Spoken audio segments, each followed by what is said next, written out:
তৃণমূল আসছেই বলুন। হ্যাঁ হ্যাঁ নিশ্চয়ই, মানে মমতা দিদি আমাদের জন্য যা করেছেন, মানে যুবশ্রী, কন্যাশ্রী, যাবতীয় দুর্দান্ত, একদম ভোটটা দিতেই হবে। দাদা ভালো তো, লাল ছিলাম। হ্যাঁ হ্যাঁ ভালো, লাল ছিলাম।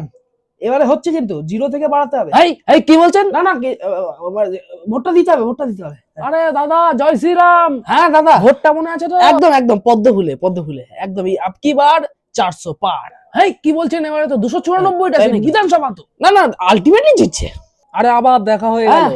দাদা আপনি হ্যাঁ কখন মিছিল? এই তো একটু পরেই শুরু হবে। আচ্ছা আচ্ছা। এই কি হচ্ছে, বিজেপির লোককে আপনি তৃণমূলে কেন নিয়ে যাচ্ছেন?